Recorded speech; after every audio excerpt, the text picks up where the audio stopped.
día con este tema del binominalismo es imposible hacerlo. ¿Ya? Entonces en ese sentido, de alguna manera la burguesía chilena aprendió de la experiencia de Allende y se dio cuenta de que también por la legalidad, es decir, por la lucha electoral se podían dar cambios. En este caso lo bloquean a nivel de constitución.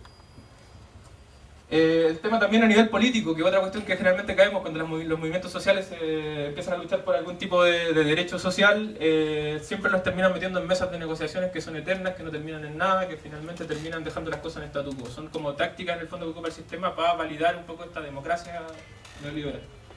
Y por otro lado, el aparato político jurídico, que en el fondo son las leyes que, no sé, pues vemos hace poco que querían votar la ley Hinspeter, que en el fondo van criminalizando los movimientos sociales, que por un lado el Estado los desregula en términos económicos, pero lo hace mucho más fuerte en términos represivos.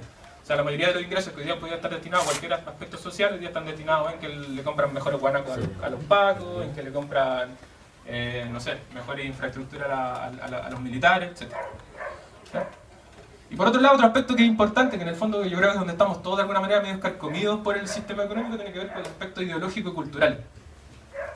Pero también el mismo aspecto en el que nosotros podemos empezar a generar ciertos cambios, porque hoy día en estos lados, si no tenemos una empresa que sea capaz de darle la pelea a las grandes, que no tenemos, y no tenemos realmente un bloque que represente los intereses populares a nivel político, es bien difícil que podamos generar grandes cambios en esta época, en este momento específico. ¿Ya? Pero sí donde se pueden generar cambios en este aspecto que tiene que ver con tratar de romper esta ideología que hoy día nos tiene instalado el neoliberalismo, que tiene que ver con, por ejemplo, con creer que la libertad solamente se reduce a la libertad económica. Vale.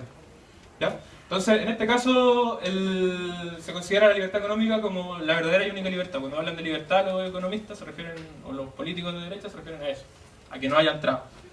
La única igualdad es que el mercado sea igualatario, pero eso no es cierto. O sea, vemos hoy día que las empresas más grandes siempre se comen a las más chicas.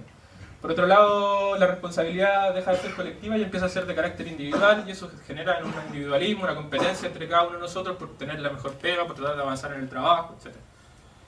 Por otro lado, la doctrina del shock, que es un documental por ahí que apareció, que en el fondo implicaba el debilitamiento del campo popular y los sindicatos, básicamente, a partir de estas políticas que son como terroristas. Y por otro, la responsabilidad social deja de ser social y se convierte en un aspecto ahí que tiene que ver más que nada con cierta... no alcanza a ver. Bueno, se cae también en el individualismo y en ese tipo de aspectos. Y sobre todo el discurso de la globalización, que hoy día nos hacen creer de que estamos completamente conectados con todo el mundo, cuando en realidad también los estados van poniendo trabas para que cruce un inmigrante o no cruce un inmigrante, o incluso si una empresa chica quiere llevar sus productos a otro lado, esto sucede. ¿Cómo se expresa esto? En una serie de valores cada uno de nosotros, o expresiones que en el fondo son políticos, sociales, son culturales.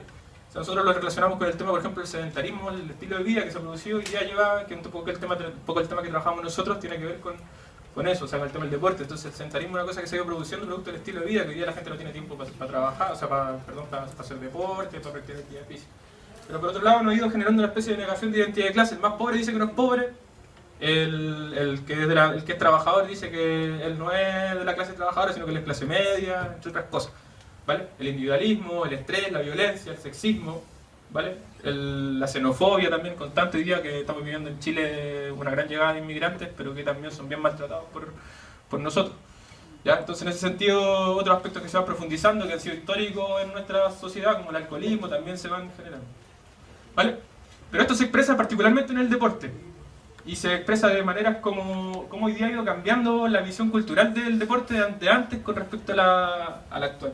Entonces, en ese sentido, nos encontramos con un deporte que es de carácter exitista. O sea, en este mismo esta cosa del resultado inmediato es lo que importa hoy día en el capitalismo. El corto plazo, ya no se creen los procesos deportivos, un entrenador lo sacan a las 3 semanas de que perdió 2 partidos. ¿Vale? Generación de estereotipos del éxito, tienden a pensar así, muchos niños con los que trabajamos nosotros tienden a pensar de que si juegan van a poder mejorar la vida de sus familias porque los va a contratar la Juventus o el Barça o no sé qué. ¿Ya? Entonces, en ese sentido se generan como ciertos estereotipos. También hay una hegemonización producto también esta desigualdad, o sea, la vemos en el caso del campeonato español, como 2 equipos en el fondo son los que han peleado los últimos 10 campeonatos. Tampoco hay una competencia real. Hasta lo que algo es tan común como correr hoy día se neoliberaliza y se mercantiliza en términos de que hoy día uno para sentirse parte de algo va y paga por una camiseta del running, como le llaman y todo eso. ¿Vale?